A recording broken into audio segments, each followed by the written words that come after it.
Good evening, ladies and gentlemen. Tonight, Lady Esther presents the Screen Guild Players in one of the great classics of the screen, the Paramount picture, Ruggles of Red Gap, with Charles Laughton and Charlie Ruggles in their original roles. The Lady Esther Screen Guild Players in Ruggles of Red Gap.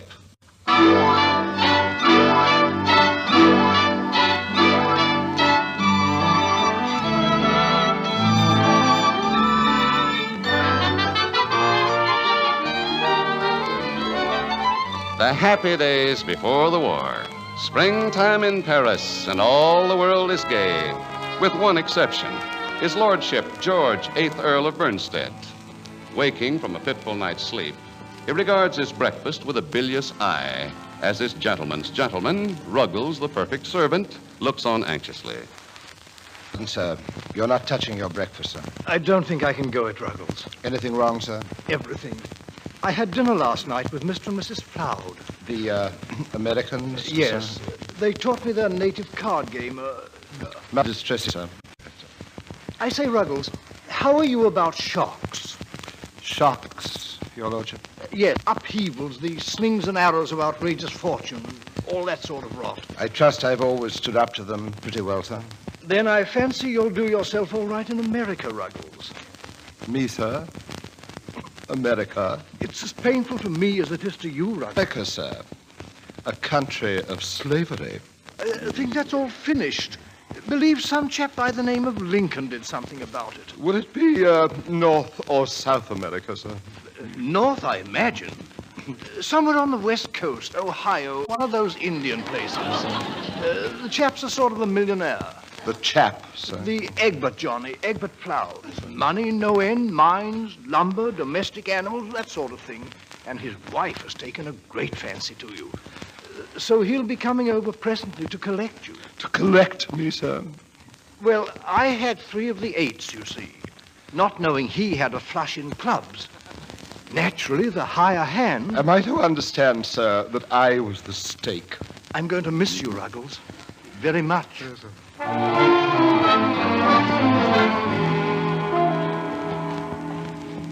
Well, I hope you understand, Mr. Ruggles, about my coming over to get you. Yes, sir, Mr. Floud, sir. Believe me, I ain't any joyouser about this than you. But that's just that wife of mine, Mr. Ruggles. I tell you, when she gets riled, she'll fight a rattlesnake and give it the first 2 bites. Well, here we are.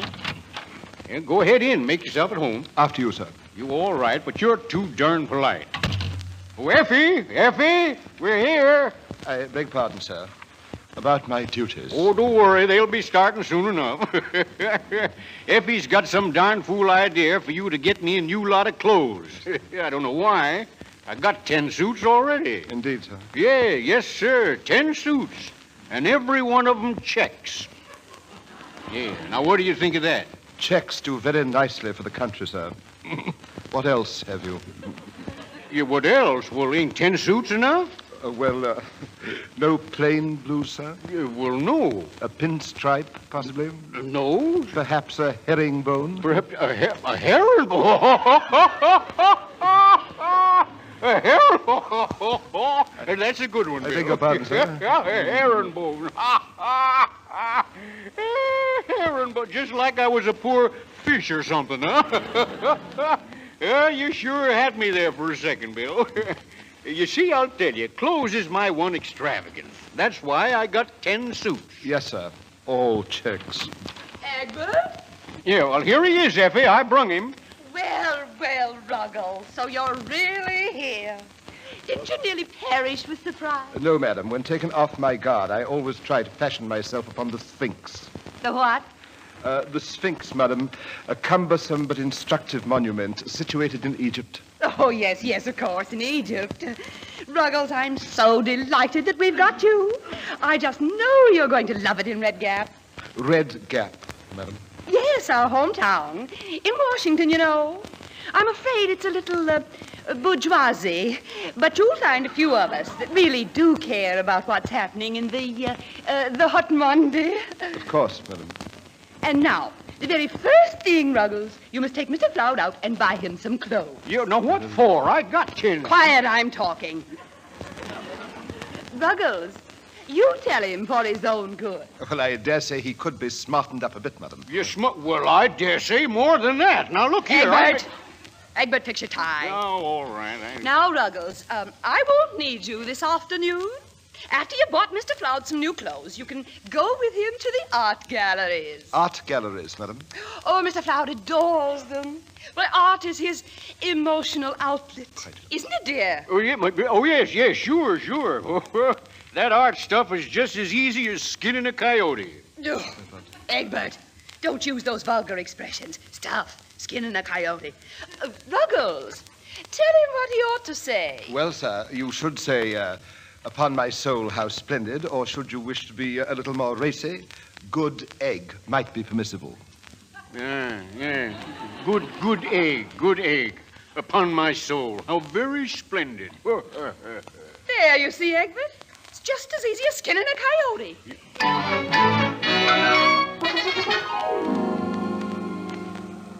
Yeah, now look at me. Striped pants, gloves, and ankle braces. You got me looking like that bantam rooster after it was run over. Well, at least we can have some fun now, anyhow. In a sidewalk cafe, sir. May I remind you, we were instructed to visit the art galleries. I'll sop up all the art I need right here. Yeah, sit down, Bill. Make yourself comfortable. I feel it my duty to point out, sir, that there is a certain difference in our walks of life. What? Well, you ain't ashamed to sit here, Colonel. Oh, of course not, sir. But when it comes to sitting with one's superiors... Yeah, superiors? You trying to say you're better than I am? Oh, no, sir, believe me. Well, then what are you making such a fuss about? Come on, sit down and rest up a bit. Yes, sir. Yeah, now you're talking, Colonel. Excuse me, sir, but you must remember to address me simply as Ruggles and not Colonel or Bill or Mr. Ruggles if you were overheard, sir. People might take us to be equals. Is that so? Well, listen, where I come from, everybody's equal, see? I dare say that does very nicely for America, sir, but you must realize that in civilized society, such a condition could never be tolerated. Oh, is that so? Well, all I can say is Hey, wait a minute. Hey, you there, Jeff! Jeff Tuttle! Well, what do you... Well, it's old Sardo. Yes, sir, by Jiminy, it's him. It's old Jeff Tuttle from Red Gap. Oh, Jeff, what do you know? Well, if it ain't Big Chief High-Hat himself. Well, you knock-kneed old Siwash. Didn't think you'd recognize me with all my new beadwork on here. Me not know you? Why, you old leghorn. I say, Colonel Ruggles, shake hands with Jeff Tuttle from the state of Washington. Howdy, Colonel. Put her there. I beg pardon, sir. I have no military title whatever, never having served His Majesty, even in the ranks. Forget it. Any friend of Sardo's is okay with me. Say, what's the matter with sitting down? Go on, sit down, Bill. Yes, sir. Jeff, you old lizard, where'd you turn up from? Europe. Yeah, we've been all over Europe and Italy. Cathedrals, just one church after another. See, what's the matter with having a drink? Well, all I know how to say in French is beer. Well, you leave that to me. Hey, waiter. Tray, whiskey, soda. Oui, monsieur. You hear that? That's French for highball. Well, what do you know? How'd you ever learn that, Jeff? Well, it took me some time to get the accent. If Mr. Tuttle will be good enough to excuse us, Sit down, Bill. Take the load off your feet. But Madam gave us definite instructions, sir. Jeff, he means Effie. You know how Effie is. Oh, sure do. Colonel, that woman can bite through nails. Really, sir. That impresses me as a feat beyond human capabilities. Well, I'll tell you she can, Bill, so you better sit down. Your drinks, monsieur. Oh, thanks, Charlie. Wait a minute, Charlie. Get us 3 more whiskey soda. Oui, monsieur. Oh, look at that. He got me right off. Well, here's looking at you. And you, Colonel. Well, go ahead, Bill. Yes, sir. And may I offer as a toast, gentlemen, the hope that none of us will be bitten through like nails. Well, here we go. 3 rousing cheers. Yahoo! Yahoo! Yahoo! Let's drink.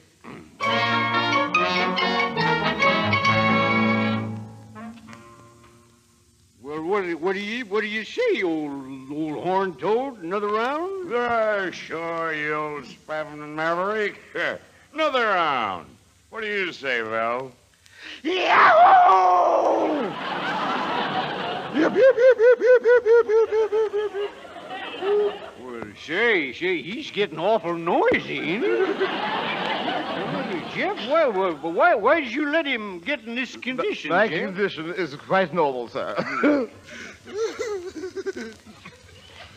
Pickle. Oh, isn't that awful? My goodness, it always affects him this way, don't you know? Next thing, he'll be telling dirty stories. Stories? That puts me in mind of an amazing wheeze, sir. It's really a corker. It runs like this, sir. Why can't a man have a nose 12 inches long? If you are familiar with it, I should prefer not to continue. Well, I don't know. I've been on a lot of railroad trains, but I never heard that one. Then I shall elucidate the answer. But understand, sir, a certain nimbleness of mind is required to get the point. Why can't a man have a nose 12 inches long? Because if it were 12 inches long, it would be a foot.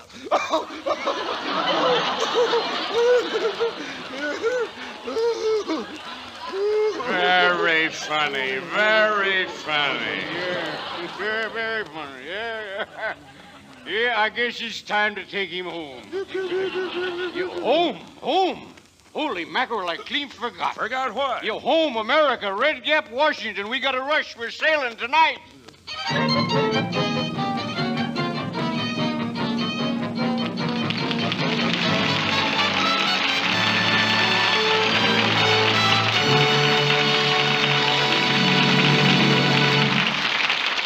The second act of the Lady Esther Screen Guild play will follow in just a moment. Now, a word from Lady Esther. I'd like to ask you one simple little question, and all I ask you to do is answer yes or no. Now, here's the question. Can you honestly say you are happy about the appearance of your skin, completely satisfied with it? If the answer is no, if your skin is not as soft and smooth as you'd like it to be, the fault may be with the daily care you give it. And changing to Lady Esther face cream can make a swift and amazing difference. For this one cream does all the 4 things your skin needs most for beauty. And I prove it. Not in 30 days or even 30 minutes, but in 30 seconds. Yes, in half a minute, the patch test proves every claim I make.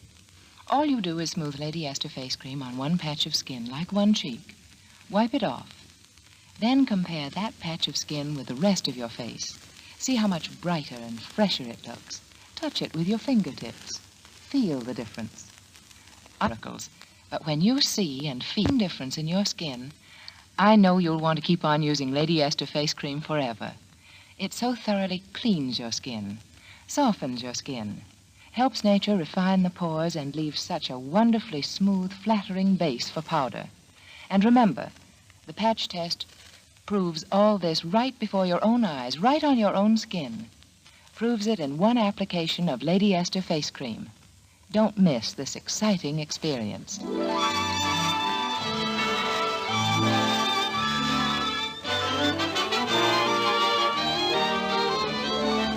And now the second act of Ruggles of Red Gap, starring Charles Lawton and Charlie Ruggles. Red Gap, Washington. Back home at last. Effie, Egbert, and more than slightly bewildered Ruggles. There's a crowd at the station to meet them, of course, and Ruggles is given a varied welcome. From Effie's hale and hearty mother. My name is Pettingill. Just call me Ma. From Mr. Belknap Jackson, Effie's brother-in-law. An English servant, a très distingué. And from a group of cowboys lounging nearby. Pipe the dude in the striped pants. And afterward, riding home with Egbert and Ma. Yeah, don't let them cowhands fuss you none now, Colonel. You're going to like it here all right. I hope so, sir. Sure you are. If Egbert likes you, that means you're going to be okay with Red Gap. Thank you, madam. And don't keep calling me madam. Everybody around these parts calls me Ma. Yes, sir, Ma. Everybody except the bellhop Jackson. He calls me Mater on account of he's married to my other daughter. Yeah, after they struck oil on Ma's land, he comes all the way out from Boston to marry some of her money. You ask me, I think he's a fish. Now, this here is our main street. You're Piccadilly. I ain't no such thing. I was referring, madam, to a street in London. Oh, sounded like you said I was pickled. outside of a small snort for breakfast and never touch a drop. Till lunch. Hi there, Ma! Hi, Sam. Colonel, that there's the good old Silver Dollar Saloon. Yes, madam. Anytime you can't find Egbert, just try in there. Yeah, that's right. Yeah, Ma and me'll be there all right. Hey, Ma, you better drop us here, huh? Egbert, you ain't going to start right out now. Oh, shucks, no, Ma, nothing like that. Sally Judson's having a barbecue. I just want to get Bill introduced around. Come on, Colonel, hop down. Yes, sir. After you. you. Yes.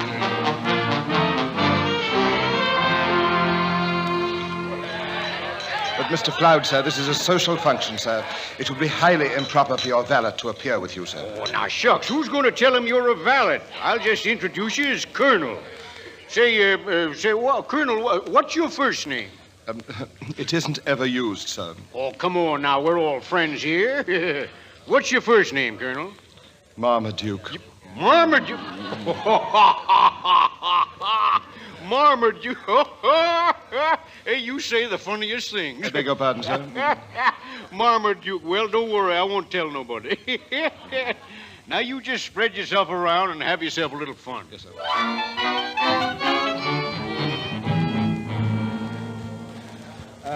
The meat sauce on this sandwich is really excellent. If you're calling me a good woman because you don't know my name, Miss Judson. Mrs. and any Mr. Judson. I'm delighted to make your acquaintance. I'm sure. Me too, so long as you like my meat sauce. It's very good. It's very good indeed, in its own way. What do you mean, in its own way? Well, I was just thinking that perhaps a few drops of this and a little bit of that might transform it into something really superlative. Oh, is that so?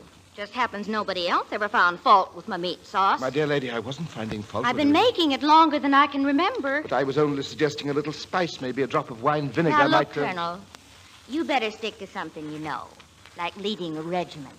Leading a regiment. You kill folks your way, I'll kill 'em mine. Now, wouldn't you like to ask me to dance? Oh, my word.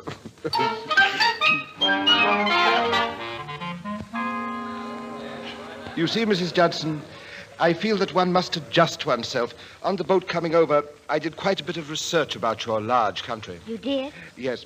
And I confess myself amazed by the things that I've learned. Oh. Your George Washington, for example, impressed me no end. Topping chap, don't you think? For a rebel, of course. Oh, you're the funniest man. I am? Go ahead, say some more funny things. Well, let me see. Funny things. Marmaduke. I mean, that's my first name. Aren't you going to laugh? Well, why? I think it's a very pretty name.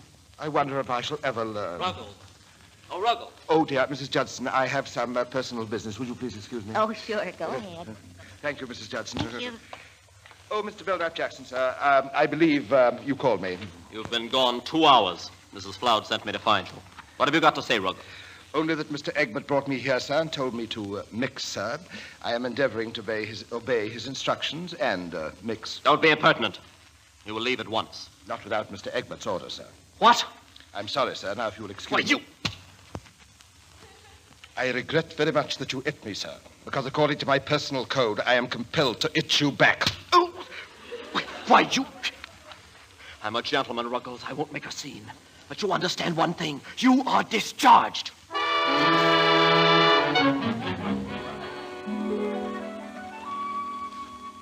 Now, this is where I live, Colonel.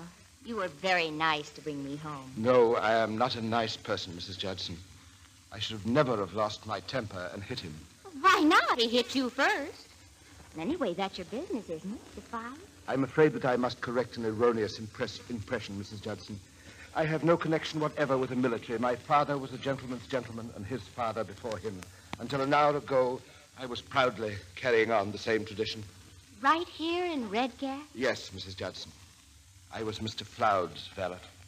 You mean you're just a plain, ordinary human being like anybody? Yes, Mrs. Judson. Why, Marmaduke, I think that's wonderful. It could have been... Now, don't you go moping because you lost your job. Why, there's lots of things you can do. What? Why, you could... Say, how about them spices? You know, a little of this and a little of that. You really know about them? My former employer, the Earl of Bernstead, was most partial to my cooking. Well, then that's it. You can open a restaurant.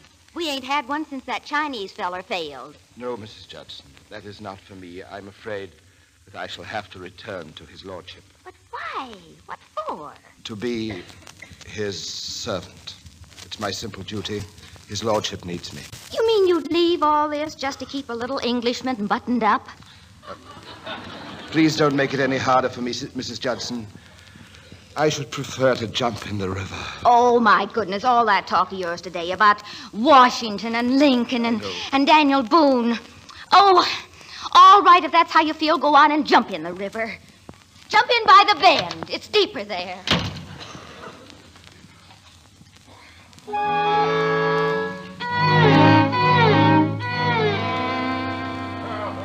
Yeah, that Belknap Jackson, this sneaking coyote, firing Bill behind my back. If I ever get him alone, I'm going to skin him alive, Ma. Providing there's something left when Effie gets through with him. Maybe we could find the Colonel, Egbert. Maybe we could explain. No, it ain't no use, Ma. I already looked everywhere. Egbert, excuse Why, me, please. Sally Judson, what you doing in the Silver Dollar? Well, I needed a little cooking sherry. Egbert, has he showed up? No, he ain't. I ain't seen hiding a hair of him. Well, have you tried the river? I'll never forgive myself for I sending... beg your pardon. May I intrude? Well, say Marmaduke! Where'd you come from? Oh, you told me once, if ever I wanted to find you. Well, yeah, we're here. What's the matter with you, Bill? Where you been all night? Well, I've had a terrible time, sir. A terrific fight. How's the other fella look? There wasn't any other fellow, madam. I was fighting with myself. Well, how'd you make out? You win? Yes, sir. I won decisively. Well, now, that's great. Now, let's all have a drink, and then we'll take you back to the house. Effie's been so mad at that Belknap Jackson. Excuse me, sir, but I don't think I'll be going back to service with you. You what? Marmaduke. I mean, sir, that I have determined to strike out for myself, as Abraham Lincoln did. Well, we already got a president, Bill. I am not ambitious for public office, madam, but in this land of great opportunity, where all things are created equal, I should like to stand on my own 2 feet, a man among men. Oh, Marmaduke. Well, now, say, that's a great idea, Bill. You know, it's like Lincoln said that day at Gettysburg. What did he say? Huh? Well, hey, Sam. Yeah, what did Lincoln say at Gettysburg? Who? Oh, he said, hey, Jake, what did Lincoln say at Gettysburg? That's me. Hey, Jeff, what did Lincoln say at Gettysburg? How do I know? I wasn't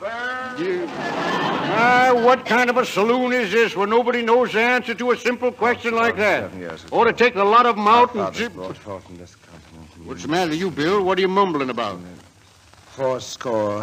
87 years ago, our fathers brought forth on this continent a new nation, conceived in liberty and dedicated to the proposition that all men are created equal. We are now engaged in a great civil war, testing whether that nation or any nation so conceived and so dedicated can long endure. We are now on a great battlefield of that war. We have come to dedicate a portion of that field as a final resting place for those who here gave their lives, that that nation might live. It is altogether fitting and proper that we should do this, but in a larger sense, we cannot dedicate, we cannot consecrate, we cannot hallow this ground. The brave men, living and dead, who struggled here, have consecrated it far beyond our poor power to add or detract. The world will little note nor long remember what we say here, but it can never forget what they did here. It is for us, the living, rather, to be dedicated here to the unfinished work which they who fought here have thus far so nobly advanced. It is rather for us to be here dedicated to the great task remaining before us, that from these honored dead we take increased devotion to that cause for which they gave the last full measure of devotion, that we here highly resolve that these dead shall not have died in vain, that this nation under God shall have a new birth of freedom, and that government of the people, by the people, and for the people shall not perish from the earth.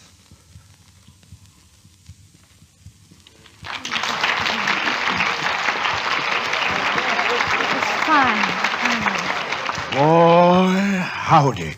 That's mighty fancy language. Line up, folks! The drinks are on the house! Oh, Marmaduke, that was wonderful. Yes, sir, that was terrific, Bill. You're sure enough going to be a solid citizen. I'm sure I hope so, sir. It is my great ambition to become Ruggles, I'd like to talk to you. Well, what does he want? Mr. Belknap Jackson, sir, by all means. If we may step into this private room. Very well. Come along. Well, say, he's got his nerve. If he tries any funny stuff with Bill... What's that? What's that? What's he doing? What's going on here? You can't get away with this. I'll sue you for assault, for battery, for mayhem, for murder. Now, my friends, shall we drink a toast? Well, Bill, don't tell me you did that to him. To quote the great father of our country, sir, I cannot tell a lie. Oh, Marmaduke. Oh, Mrs.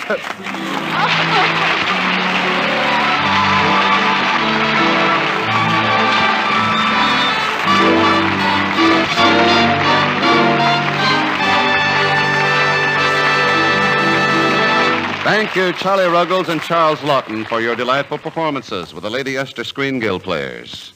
The Motion Picture Relief Fund is grateful indeed for your appearances here. And now, before we tell you about it, here's a word from one of America's best-known beauty authorities, Lady Esther. Have you been to a wedding recently? Remember the look of the bride as she walked down the aisle, head high, eyes shiny, so sure of herself? Well, it's exactly that same subtle radiance of a bride that my new shade of face powder gives your skin. Lady Esther Bridal Pink seems to give instant new life and vitality to your whole appearance. It gives color and tone to your skin, depth to your eyes, even a new richness to your lips. And it doesn't matter whether your hair is blonde, brunette, auburn, or brown. Lady Esther Bridal Pink is intensely flattering to almost every skin it touches. The texture of Lady Esther face powder adds glamour to your skin, too. It's so highly pulverized by a new patented method, an invisible film on your skin, a delicate, clinging film of beauty. The instant you apply Lady Esther face powder, tiny lines and blemishes vanish, completely covered. The texture of your skin looks smoother, looks much finer. Make this delightful transformation in your appearance tomorrow. First, apply Lady Esther Four-Purpose Face Cream. Wipe it off. Then apply Lady Esther Bridal Pink Face Powder. What a radiant new face you'll present to the world. Remember, Lady Esther Four-Purpose Face Cream and Lady Esther Bridal Pink Face Powder. Next week, the Lady Esther Screen Guild players will bring you their annual Christmas treat, Walt Disney's immortal story, The Wonderful Adventures of Pinocchio. It will star Hanley Stafford as Daddy and Fanny Bryce as Baby Snooks. Be sure to listen. Ruggles of Red Gap was presented through the courtesy of Paramount Pictures, whose current release is The Lost Weekend, starring Ray Milland and Jane Wyman. Charlie Ruggles can soon be seen in the Warner Brothers picture Stormy Point. Charles Lawton can soon be seen in the Universal production Because of Him. This is CBS, the Columbia Broadcasting System.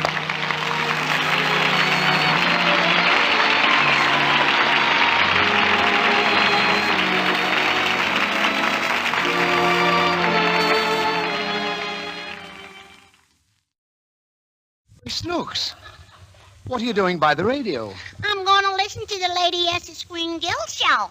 Oh. I see.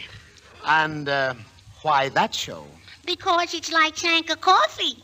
And you know what? What? I like it. Oh.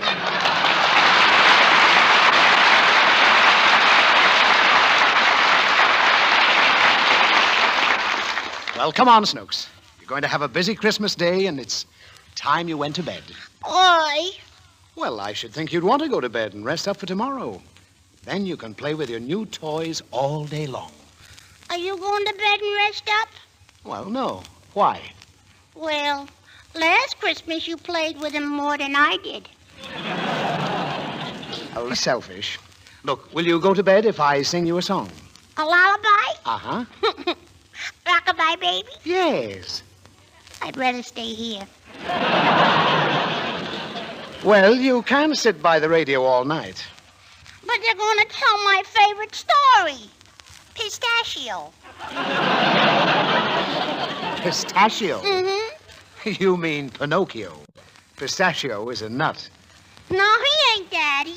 He's a little bit of boy. The little boy's name's Pinocchio. I know the story very well. And so do I.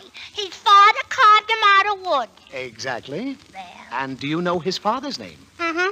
What is it? Edgar Bacon. Just as I thought. You're bluffing. When I was your age, I knew the story of Pinocchio backwards. Did you? Yes. Now, will you go to sleep if I tell it to you? Backwards? No, forwards. All right, Daddy. Tell me the story. All right. Once upon a time, long, long ago, there was a kindly old man named Geppetto. Mm-hmm. He was a toy maker, and he lived all alone. No one to talk to but his cat and his goldfish.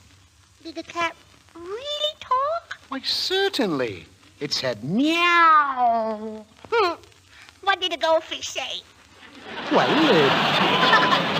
it said, oh, don't be silly, Snooks. Goldfish don't talk. They just open their mouths but never say anything. You mean like you do when Mummy's around? When Mummy's around, I'm not a goldfish. What are you? A dead pigeon. Poor Daddy. Tell me more about Pistachio. Pinocchio. Well, one cold winter night, not long before Christmas, when most people were enjoying good cheer and fellowship with their families, old Geppetto was in his cottage all alone. Yeah. And he was feeling a bit sad. Yeah. Because he didn't have any family at all. Oh. Just his cat and his goldfish, and a little wooden puppet he'd just finished carving. Yeah. So he turned to Figaro. That was the name of his cat, you see. Yeah. And he said, Figaro, he is the nicest puppet I have ever seen. I think I will call him Pinocchio. Oh, you like that name, eh? He's such a cute little fellow. He almost looks alive. Figaro, wouldn't it be nice if he were real? What is it, Figaro? What do you want? Oh, the window is open. You want me to close it, eh? Very well. Figaro, look. Up there. The wishing star. Starlight, star bright. First star I see tonight.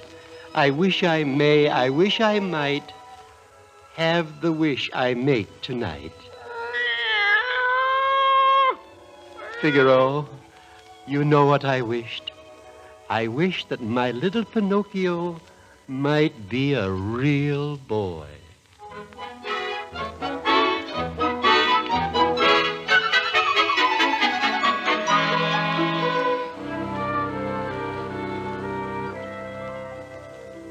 Well, Snooks, how'd you like the story so far? I like it. What happened next? Old Geppetto went to sleep. Why? He just went to sleep, that's all. That's all? Yes. That's a very short story. Now, don't be silly. Geppetto went to sleep, and late that night, a beautiful blue light shone in through the window. And it blazed and glowed. and in the middle of it stood the Blue Fairy. And she touched Pinocchio with her golden wand and said, Little puppet made of pine, awake. The gift of life is thine. Golly, I can move. And I can talk. Yes, Pinocchio, I have given you life. Why? Because the good Geppetto has brought so much happiness to others with his toys. And tonight he wished for a real boy. Am I a real boy? Not yet, Pinocchio. To make Geppetto's wish come true will be entirely up to you. Up to me? Yes. Prove yourself brave, truthful, and unselfish. And someday you'll be a real boy. Oh, a real boy. It will not be easy. You must learn to choose between right and wrong. Right and wrong? How will I know? Your conscience will tell you. Conscience? Where'll I find one? Hello, what about me? What's that? What? It's a cricket. Jiminy Cricket, that's me. Yes, sir-wee, and I'm widow as anyone's conscience can be. I think you would be just the one. Kneel, Sir Jiminy Cricket. I dub thee Pinocchio's conscience. Oh, gosh. Now, Pinocchio, remember, be a good boy and always let your conscience be your guide. Look, she's gone. That's right, Pinocchio. And listen to me. You and I better have a little friendly talk. Why? Well, you want to be a real boy, don't you? A wallapalooza? Oh, yes. Well, that's fine. But the world is crammed full of lovely temptations. Temptations? Yep, temptations. They're the wrong things that seem right at the time, but, well, even though the right things may seem wrong sometimes, sometimes the wrong things may be right at the wrong time, or vice versa. You follow me? But I'm going to do right. Attaboy, Pinocchio, and I'm going to help you. And anytime you need me, just whistle. Like this. Like this? No, son. Like, well, listen. When you get in trouble and you don't know right from wrong, give it with the whistle. Give it with the whistle. When you meet temptation and the urge is very strong, give it with the whistle. Give it with the whistle. Not just a little squeak, pucker up and blow. And if your whistle's weak, yell, Jiminy Cricket. Take the straight and narrow path, and if you start to slide, give it with the whistle. Give it with the whistle. And always let your conscience be your guide.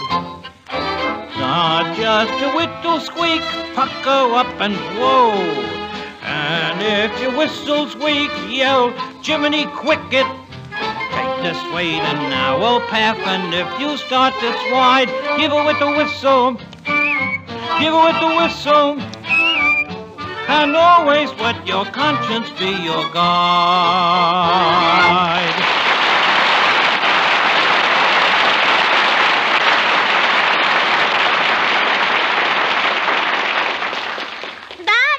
What? Didn't all that noise wake up Pinocchio's father? Oh, yes, of course. Did the noise wake up Pinocchio? He wasn't asleep. Don't little wooden dummies sleep? Oh, sure. They sleep like logs. Ha ha! How's that? Ha ha, terrible. What happened next? Well, Geppetto was delighted to find that his little wooden boy could walk and talk. He liked them, huh? Oh, yes. And the next morning, he sent him off to school. I thought you said he liked them. Well, he did. But he wanted Pinocchio to be like other little boys and girls. So that morning, Pinocchio got up and ran as fast as he could to the schoolhouse. Imagine that. Yes. Now, why aren't you as anxious to go to school as Pinocchio? 'Cause I'm no dummy. I see. Well, anyway, on the way to school, Pinocchio ran into a sly old wolf. A wolf? Yes. And you know what his name was? Uncle Louie. No. This wolf was named Honest John. And he was standing on the street reading a big advertising billboard that said, Tonight in the big tent, the great Stromboli and his puppet show. Well, so Stromboli's in town, huh? You old rascal, I certainly fooled him once, all right. Yes, that time I tied strings on a cat and Stromboli bought her for a puppet. You get in trouble and you don't know right from Good morning, my little friend. Good morning. And where are you going this fine sunny day? I'm going to school just like a real boy. Well, that's fine. Just imagine, a little wooden boy. Now, who'd ever believe that a wooden boy, a puppet without strings? Why, Stromboli would give a fortune for him. He did. Hey there, wait for me, little boy, wait.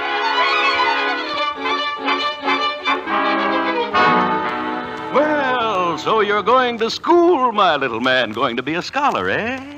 Yes, I'm going to learn to be brave, truthful, and unselfish, so I can be a real boy someday. Indeed. I must be going now. I'm late. Oh, just a minute, young fellow, just a minute. Haven't you ever heard of the easy road to success? The easy road? Oh, yes, I'm speaking, my boy, of the theater. The theater? Mm-hmm. Bright lights, music, applause, your name up in lights. What is your name? Pinocchio. Mm-hmm. Why, I can see it in letters 6 feet high. 6 feet high? Just as sure as my name is Honest John. P-I-N-U-O... P-I-N... Then we're wasting time. Come along, lad. On to the theater. Hi, diddle-dee-dee, an actor's life for me. A high silk hat and a silver cane, a watch of gold with a diamond chain. Hi, diddle-dee-doo, you sleep till after 2.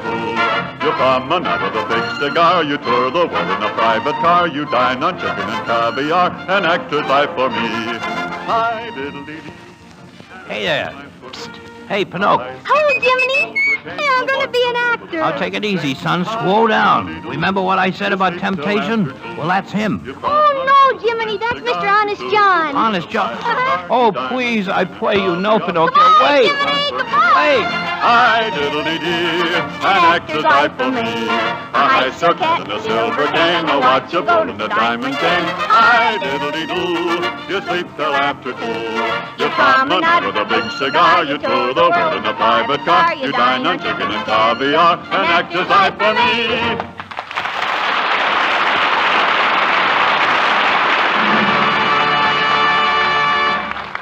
Ladies and gentlemen, Stromboli the Great, I give you now the honorary Papita who can sing and dance absolutely without no strings. I give you the one and only Pinocchio. I've got strings to hold me down, to make me fret, to make me frown. I had strings, but now I'm free. There are no strings on me. Hi-ho, the merry-o, I'm as happy as can be. I want the world to know nothing ever worries me. I've got no strings, so I have fun. I'm not tied up to anyone. How I love my liberty. There are no strings on me. I've got no strings to hold Sure, they like him. to make He's a great big walloping success. Well, anyway, I did my level best, but he wouldn't listen. What does an actor want with a conscience anyway? as can be. I want the world to know nothing ever worries me. I've got no strings, so I have fun. I'm not tied up to anyone. How I love my liberty. There are no strings on me.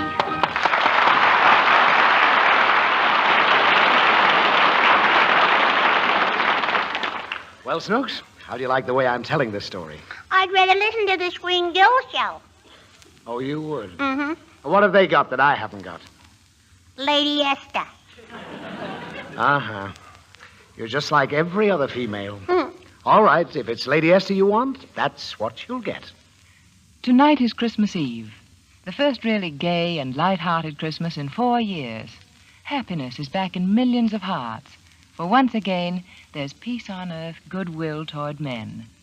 You can give this Christmas even greater significance. You can make it an extra special Christmas to be long remembered. The Christmas you gave yourself the gift of greater beauty. And these are no empty words. This is no meaningless promise. Lady Esther Face Cream brings you the gift of a softer, smoother skin, a younger-looking skin. And I prove it to you in just 30 seconds with the famous Lady Esther patch test. To make the test, just smooth a little Lady Esther face cream on one patch of skin, like one cheek. Wipe it off. Then compare that patch of skin with the rest of your face. See how much brighter and fresher it looks. Touch it with your fingertips. Feel the difference. Now, I promise no miracles, but when you see and feel the exciting difference in your skin, I know you'll want to keep on using Lady Esther face cream forever. It so thoroughly cleans your skin, softens your skin, helps nature refine the pores, and leaves such a wonderfully smooth, flattering base for powder. All I ask is the chance to prove what I say. Let the patch test prove that the most exciting gift you can give yourself this Christmas is a jar of Lady Esther four-purpose face cream.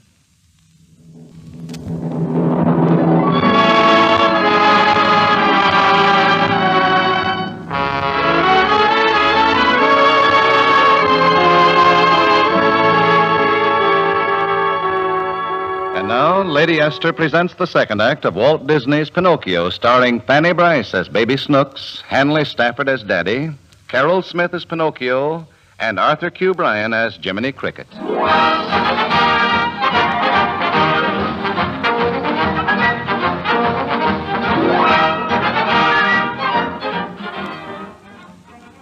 Did Pinocchio like being an actor, Daddy? Oh, no, he didn't like it at all. Why? Because Stromboli soon discovered he could make a lot of money with Pinocchio. So he locked the little boy in a cage. Oh. He locked him in a cage? Oh, yes.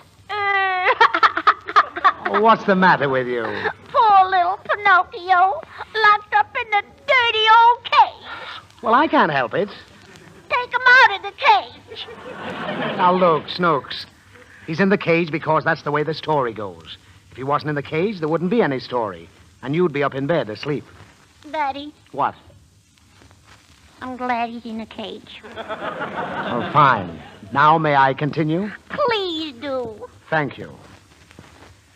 Well, just when Pinocchio had given up all hope, little Jiminy Cricket found him in the cage, and he called to the Blue Fairy. Uh-huh.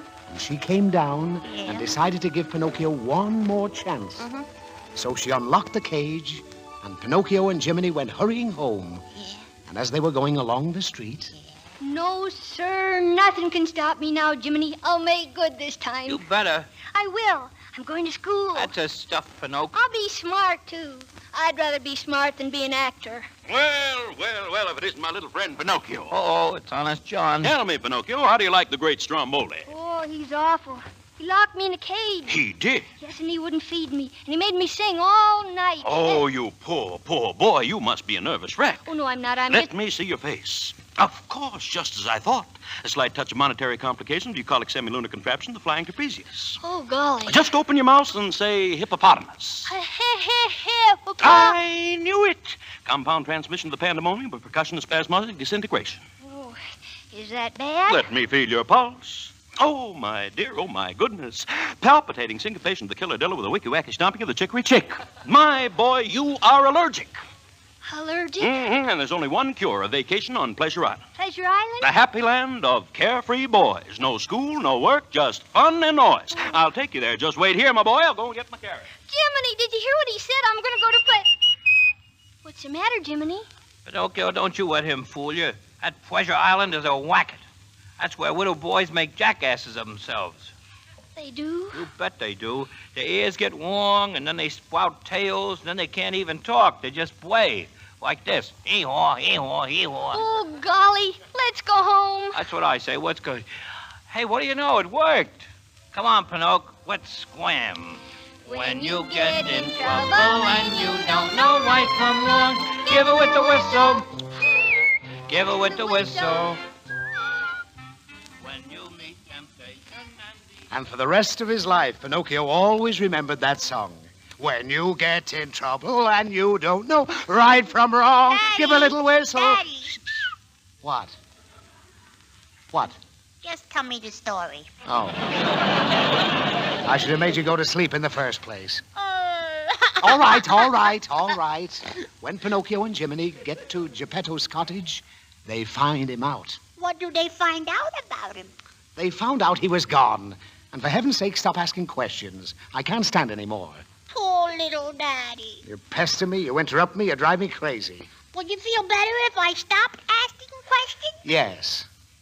Poor little Daddy. Now sit back and listen.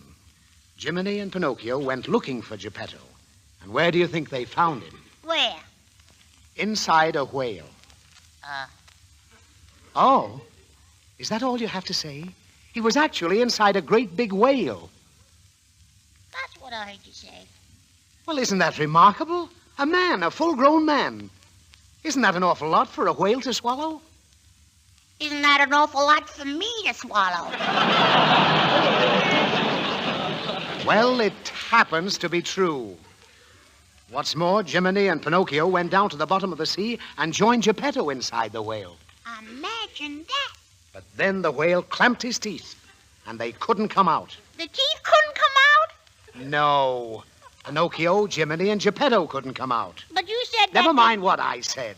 You said the whale's teeth came out, which is false. Were they false teeth? Look, let's get out of the whale's mouth.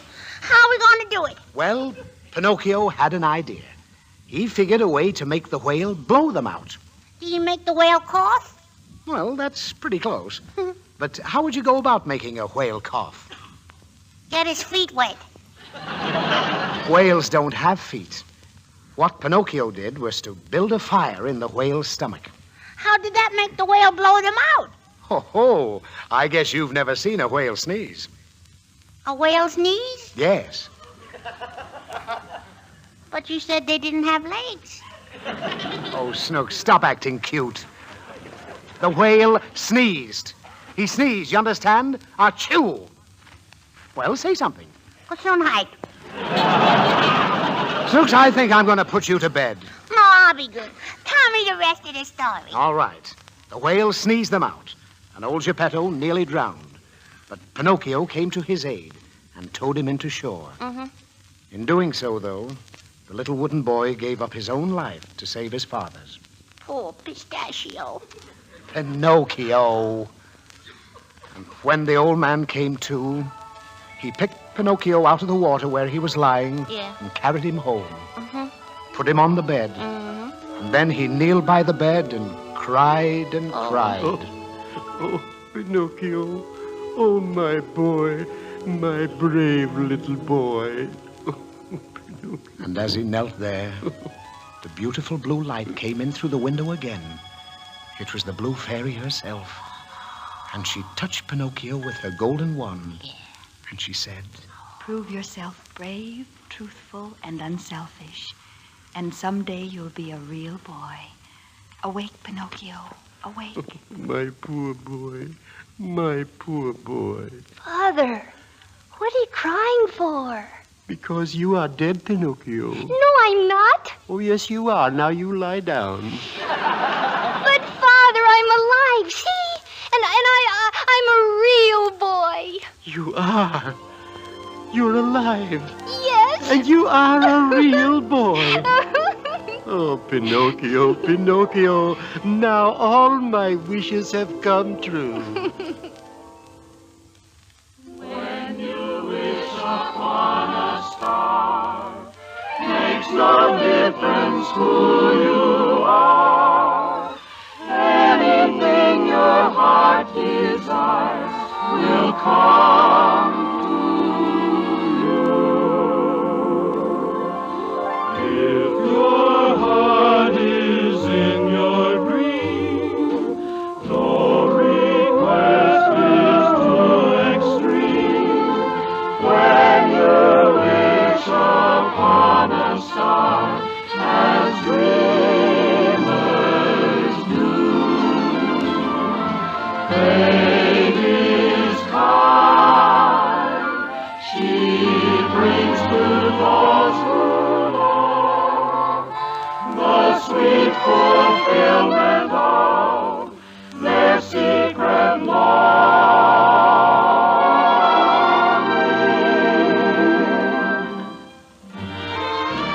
Like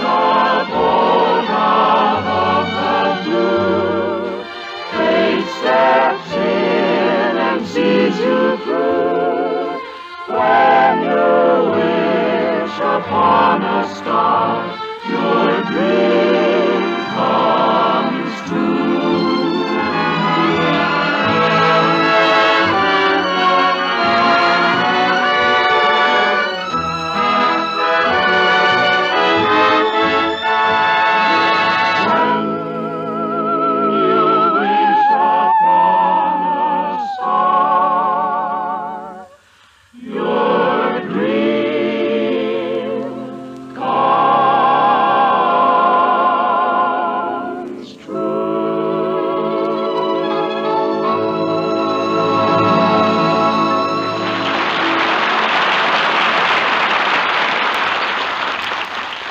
That's the end of the story, Snooks.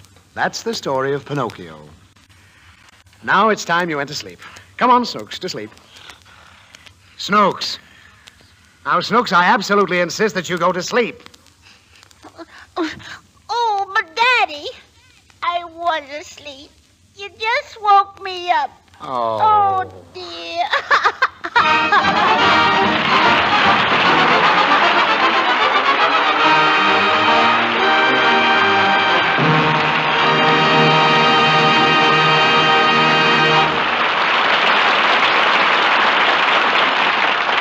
Thank you, Fanny Bryce, Hanley Stafford, Carol Smith, Arthur Q. Bryan, and all the rest of you who have again made this Christmas such a delightful one for so many people.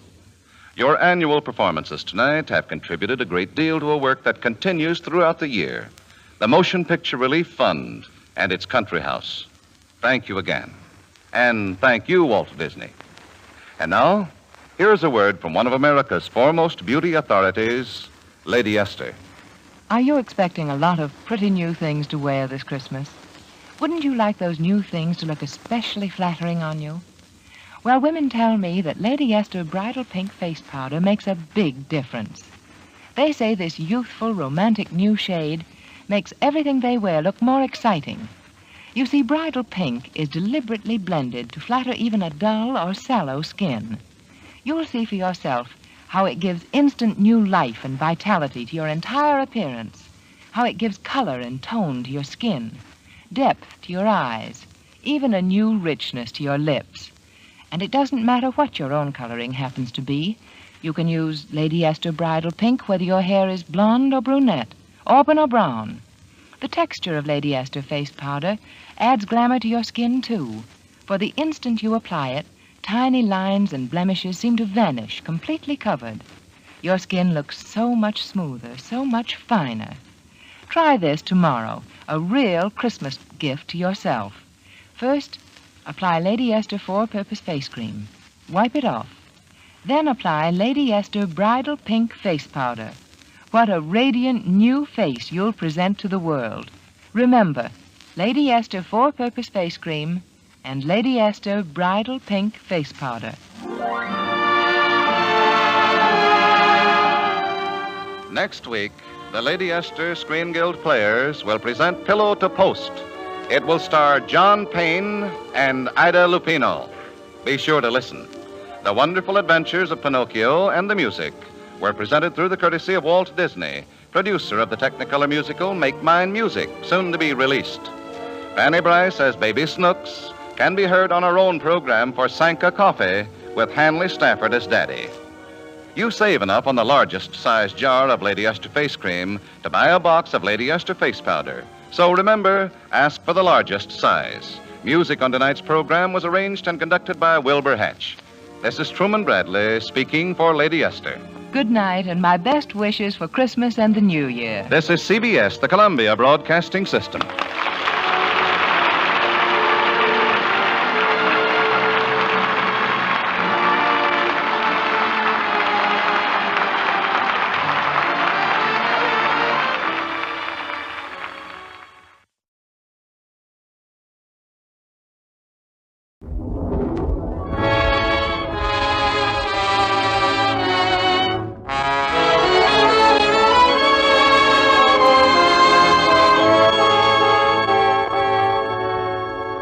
Lady Esther presents the Screen Guild Players.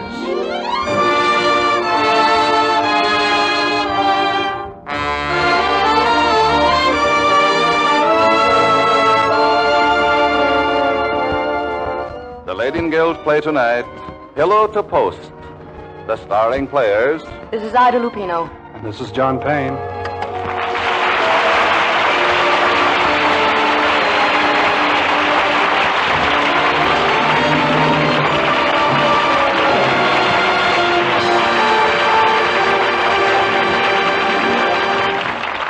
Tonight, Lady Esther presents the Screen Guild players in Warner Brothers' rollicking comedy, Pillow to Post. It stars John Payne as Don Mallory and Ida Lupino as Jean. The Lady Esther Screen Guild players in Pillow to Post.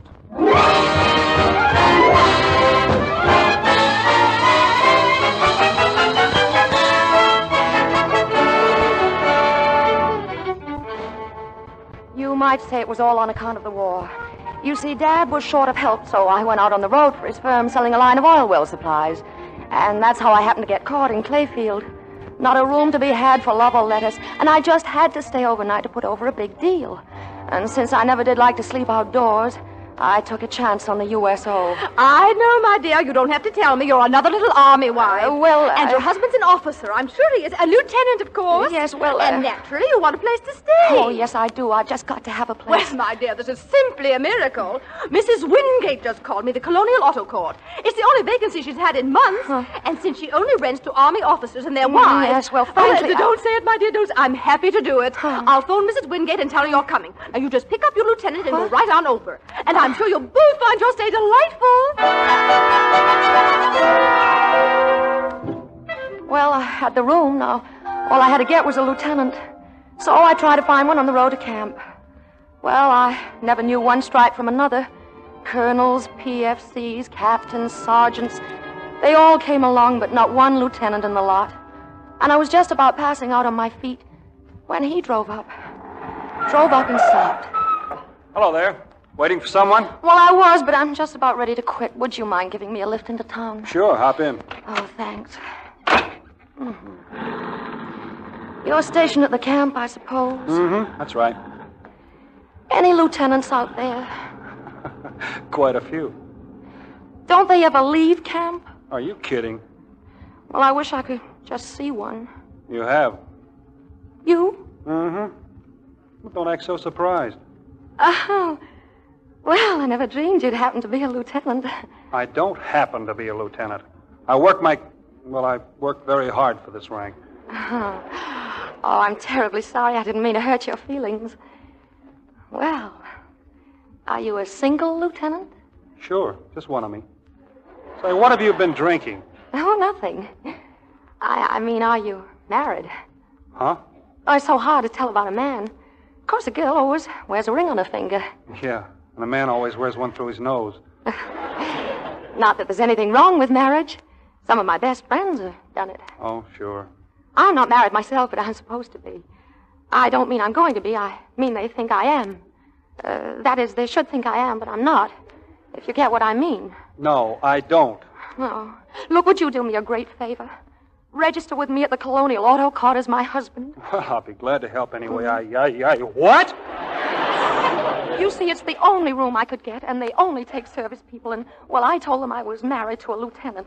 I mean, I didn't really tell them. It's just the way it happened. And, oh, please, will you? I'm so tired. My teeth hurt. Look, lady, I'd really like to help you, but if my commanding officer found out, well, I have a promotion coming up, and Well, he needn't find out. You don't have to stay. Just register and hang around for a while, and then you can leave. I'll admit it's the best offer I've had in some time. Oh, then you will. No, I think I'll just take in a movie.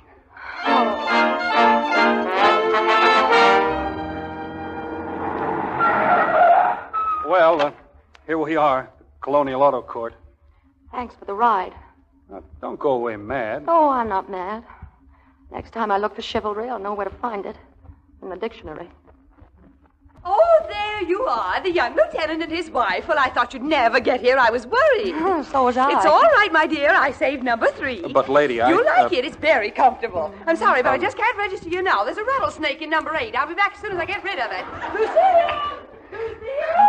Come and get the gentleman's car! Oh, I'm terribly sorry, Lieutenant. Well, you don't then, have to stay. I But think she'll I'll put be- me out if you don't. look, Just till I I- get that cabin, that's all. Then you can run. Quick, what's our name? Our name, Mallory. Don Mallory. I'm Jean Howard. Well, I'm pleased to know you. I'm Same sure, but- here. I'll go in and grab that cabin. You stay here and take care of Lucille. And thank you Look, so much. How do I get into these things? All I was doing was driving my car. Evening, gentlemen. Park your car, sir. No, thanks. I'm waiting for Lucille. Oh, yes, sir. Lucille. That's me, all right. Lucille? Isn't that a strange name for a man? Winifred Stranger, and he's my brother. I suppose you have a sister named George. No, sir. Her name's Willie. Oh. Now, gentlemen. If you want me to, I'll You call every officer general. Oh, yes, sir. It sure does improve the tips. Lucille, you there? Yes, sir. Right here, General Otley. Otley? You don't mean Colonel Otley? Don't mean nothing else. Oh. Lucille, I told you I want you to... Why, Mallory. Good evening, Colonel. What are you doing here, Lieutenant? Well, you see, sir, I was just... Never mind, you can tell me later. Lucille, what about those twin beds you promised my wife? You told her you'd get them out of number 3. Yes, sir. A young married couple moving in there, sir. They won't mind swapping for a double bed. Well, let's go and get it settled. Come along, Lieutenant. Yes, sir. Yeah, here we are, number 3. Lucille, go in and tell him we are taking those beds. Tell who? The gentleman inside, Lucille. The gentleman inside's outside, General. What the devil are you talking about? Well, that's him right here. He's sure enough the one that come with that lady. Mallory, does he mean you? Well, sir, you see, And 3 hours ago, you were a single man. What's coming off here? Nothing, sir. Absolutely nothing. John! What's Get it the off me. matter? Do something. There's a mouse in there. Oh, that's Jenny, ma'am. She's tame. She won't hurt you none. You know it, and I know it. But does Jenny know it? Young lady, I'd like an explanation. Explanation for what? Now, don't you worry, folks. I'll be rid of that snake in a minute now, and I'll bring your registration cards right down. Just don't get impatient now. Not even registered, huh? You know, I don't like your attitude. Don, who is this apology for a man? Jean, this is Colonel Otley. He's only my commanding officer. Well, he's not mine. My dear young I'm lady. a taxpayer, and I won't be talked to like that. But I... By you or anybody else, in or out of uniform. But I You was- have no right to infer what you did. But... And besides, you're quite wrong. It just happens that this afternoon... Yes, what about this afternoon? This afternoon, we were married. This afternoon.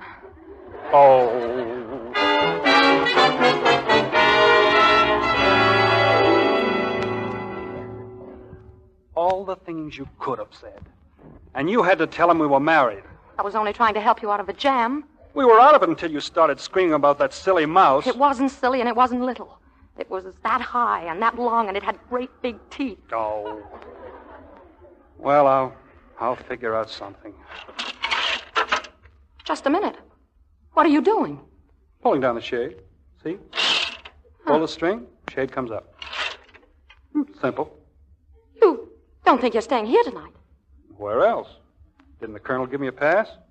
He wants me to drive him back to camp in the morning, 7 o'clock. Don't you dare take off your shoes. I'll need some sleep. And keep your shirt on. And same to you, madam. And don't raise your voice. Here, What's this? it's a blanket. You'll need it to keep warm. I'll need it on the bed. I don't usually sleep standing up. Well, try putting a couple of chairs together.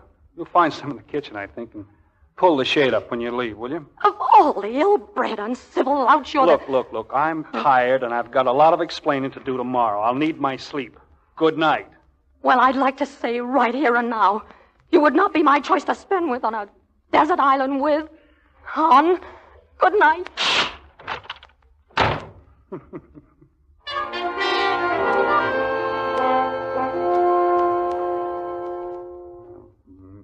Minding my own business.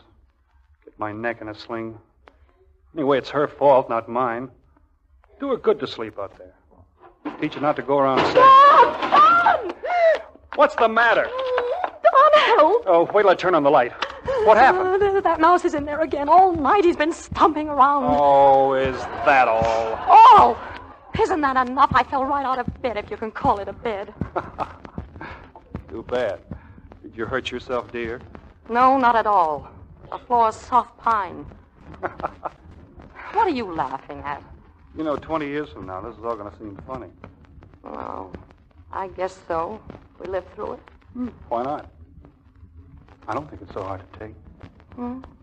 You know, you look awfully attractive in that blanket. Oh. Really? Hmm? This whole thing? Oh, I've had it for years.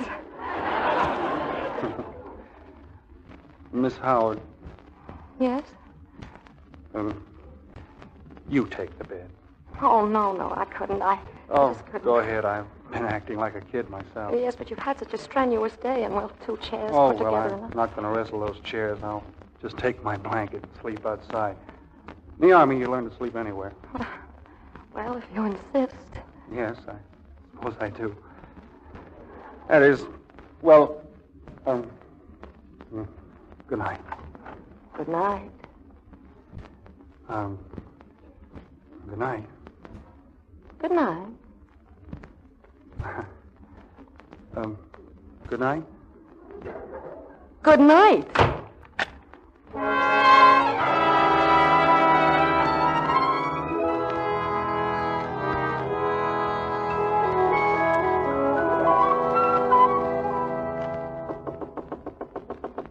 Good morning. May I come in? Of course.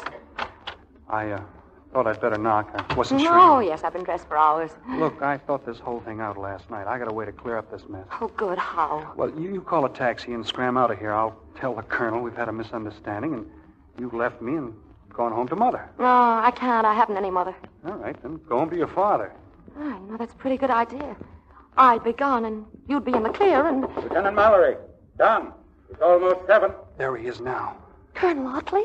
Yep. Oh, you miserable brute. I don't know why I ever married you. Hey, what hit you? When I think of all the other chances I had. Good men, fine men. Well, let me tell you something. I've taken about all I can. Have you gone nuts? Oh, misunderstanding. He's got to hear it. Oh. You feeble excuse for a man. Hey, wait a I should have minute. listened to my family, my friends. But no, I fell for a uniform just to... What is this? What's happening here? Well, sir, we've had a little misunderstanding, sir. I'm going home to Mother. I mean, Father. And you, Lieutenant, are you going to allow it? Huh? Marriage is just like war, my boy. I should know. Been married 30 years. Come on. Attack the problem, sir. Attack the problem. I don't quite understand, sir. Take her in your arms. Hold her to your heart. She'll find it pretty hard to shout at you after a kiss. You mean we... Of course. Are you suggesting that he kiss me? I'm not suggesting as his commanding officer. I'm ordering it.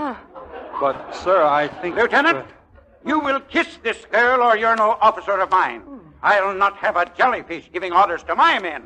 Forward, sir. To arms. Like this, sir? That's fine. Don't you dare. A slap? That's nothing. Stay with her, son. Oh, no, please. There you are, you see? She's yielding. Now kiss her again. Sure. Again. Right. Again. It's a pleasure, sir. And just one more. One for the road. There, you see, my boy? She's completely under your spell again. Now come along, we're late. Yes, sir. Coming, sir. A big, hulking lout. I'd like to... Well, what do you know? I think I liked it.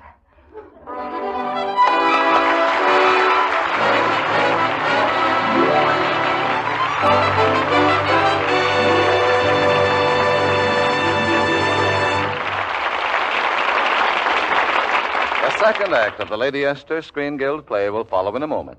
Now, a word from Lady Esther. Do you know the best beauty treatment in the world?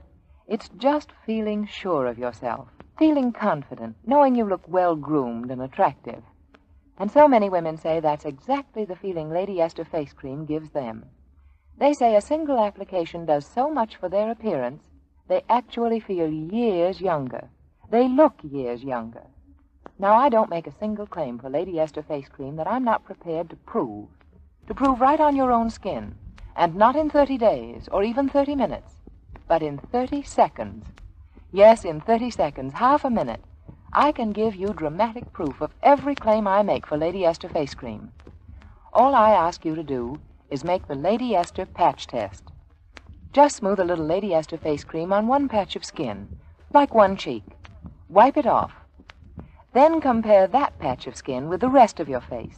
See how much brighter and fresher it looks. Touch it with your fingertips. Feel the difference. I know that when you see and feel the exciting difference in your skin, you'll want to keep on using Lady Esther face cream forever. It so thoroughly cleans your skin, softens your skin, helps nature refine the pores, and leaves such a wonderfully smooth, flattering base for powder. Remember, all I ask is the chance to prove what I say with the patch test, to prove that Lady Esther Four-Purpose Face Cream is the most beautifying cream you've ever used.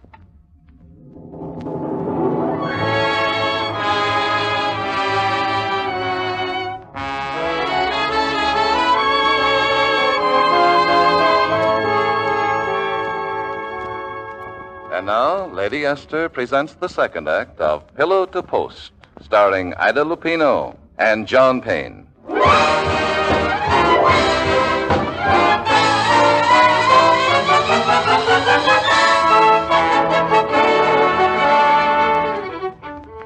Oh, that was a hectic day.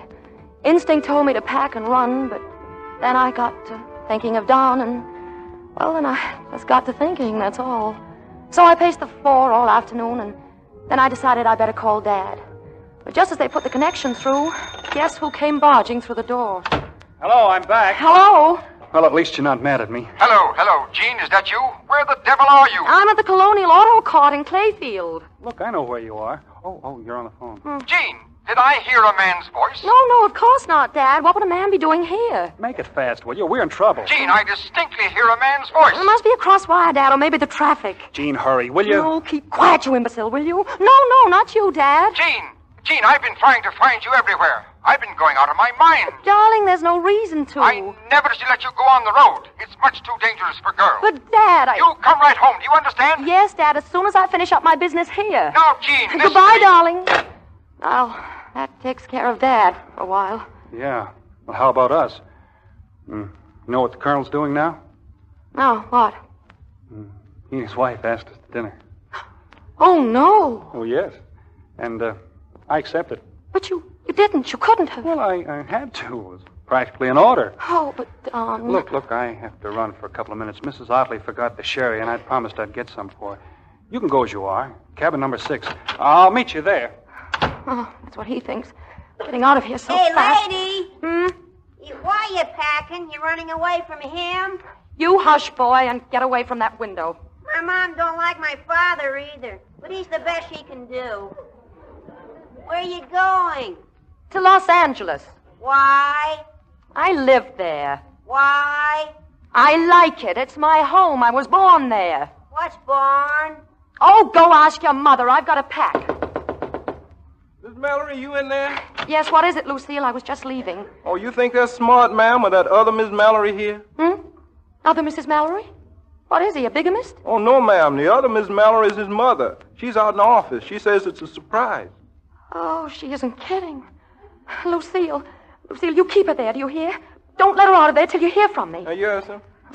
You in there? What do you mean by telling Wilbur he was born? We've been trying to keep it from him. I see your point, and I don't blame you. And as they say in Guam, go milk a coconut, lady.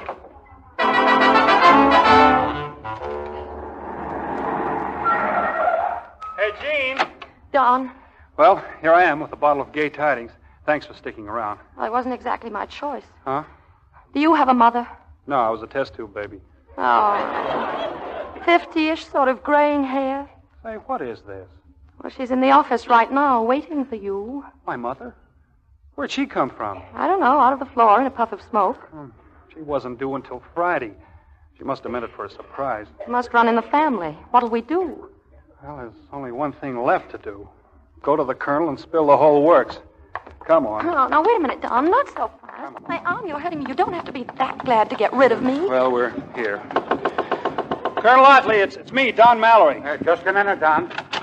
Colonel Otley, I'd like to... Sorry, my boy, sorry. Can't stay with you now. But, sir... Captain Ross's wife in number 10. She's having a baby. But, Colonel... Mrs. Otley's with her now. And I just joined the hot water brigade. You go right in. Make yourselves at home. We'll be with you when the battle's won. How do you like that? I don't. Wouldn't even listen to me. What'll we do now? Well, I don't know about you, but I'm going to give that Sherry a home.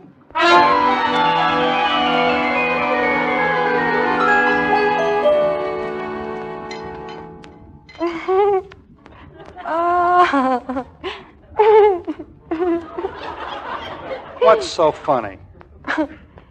You know, there's something about you that Sherry certainly does to me.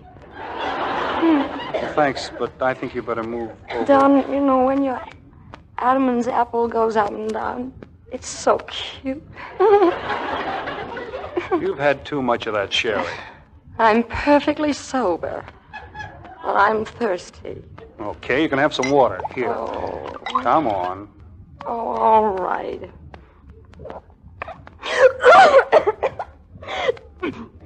What are you trying to do? Drown me? No. You don't have to sit so close. Every man kills the thing he loves. Huh? Donna, have you ever been in love? Well, there was a girl in Milwaukee. Oh. Oh, but that wasn't love. She had a nice car. Oh. Please, I told you not to sit so close. Don't be silly. What are you, a man or a mouse? I'm a... No, the cat might hear me. Miss Howard, I'm a man of tremendous self-control. That's very, very silly. No, it isn't. It's perfectly Maybe you're right. Oh. Maybe I should take you in my arms, like yesterday.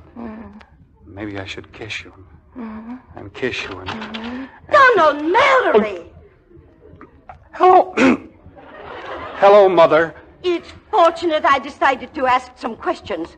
I got the truth from Lucifer. Lucifer? Oh, Lucille. Mother, I'd like you to meet Miss Howard. All I want is an explanation. Well, it's very simple. I was Yes, driving... I asked him to register with me because I had no room. No harm intended, of course. You inveigled my son into...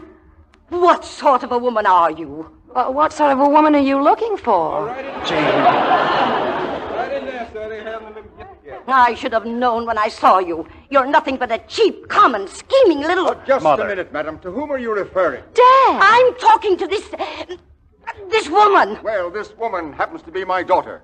Jean, what's the meaning of this? Oh, nothing, Dad, at all. She's just upset because Lieutenant Mallory and I aren't married. What? Not married? Now, wait a second. Who are you? Who am I? Who are you? What was it, Colonel? A boy. The cutest little guy you ever... Don't confuse the issue. I demand an explanation. I demand an explanation. I'm her father. I demand an explanation. I'm his mother. I don't need no explanation. I know what happened. Lucille.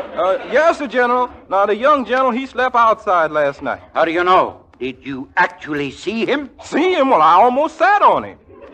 You see, my girlfriend and me, we was out looking at the moon, and when we... You sure it was Lieutenant Mallory? Oh, yes, sir. I generally never forget a face, especially when I sit on it. Well, I expect there's apologies due all around. And under the circumstances, What Don... circumstances? Well, I didn't see any reason to tell you. We're shipping out. Overseas? Mm-hmm. Got our orders this afternoon. Oh. Under the circumstances, my officers are entitled to some privacy. Lieutenant Mallory, you're restricted to your cabin for the next 10 minutes.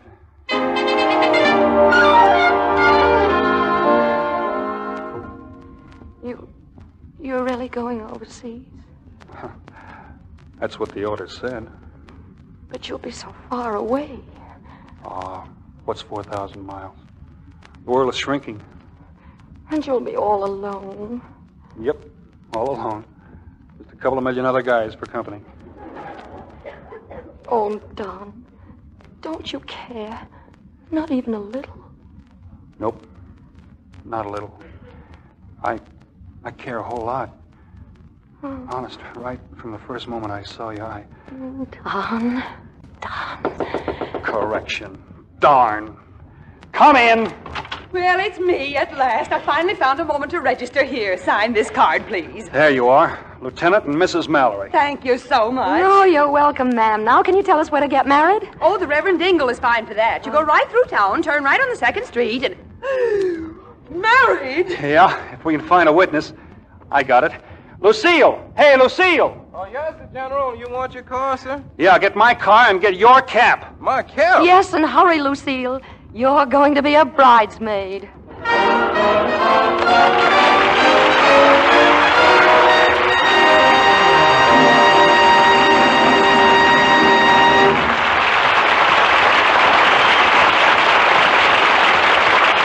Thank you. Thank you, John Payne and Ida Lupino, for a delightful half hour. We hope you will be back with us again soon. You can count on us both, Mr. Bradley. For that matter, you can count on every actor and actress in Hollywood, because we all know the wonderful work being done by the Motion Picture Relief Fund and its country house. And we know that work is made largely possible by this radio program. And now, before we tell you about next week's show, here is a word from one of America's best-known beauty authorities, Lady Esther. Thank you, Miss Lupino. Ladies, do you know that my new shade of face powder, Bridal Pink, ends forever the risk of selecting a wrong shade? Yes, and here's why. Lady Esther Bridal Pink is flattering to 4 basic skin types. It has the amazing quality of dramatizing almost every skin it touches. And it's not only the color of Bridal Pink that's so remarkable. It has texture, fragrance, cling, everything you could ask for in a face powder. The instant you apply it, you'll see that the texture is unusual. For Lady Esther face powder is blended a new way to give a more youthful finish to your skin, to cover up and hide little lines and blemishes, to cling softly hour after hour, never losing its soft, flattering effect. The response to Bridal Pink has been phenomenal, and no wonder. Women tell me they can actually see the years slip away when they apply it. They can see themselves become younger looking, better looking. How would you like to surprise your family and friends tomorrow? Make them sit up and take notice. It's so simple. Just apply Lady Esther face cream first. Wipe it off. Then apply Lady Esther Bridal Pink face powder. Bridal Pink, the shade that's such fun to use, the shade that's so young and gay and just a little daring. Remember, Lady Esther four-purpose face cream and Lady Esther Bridal Pink face powder. All you need to make an exciting, dramatic transformation in your appearance.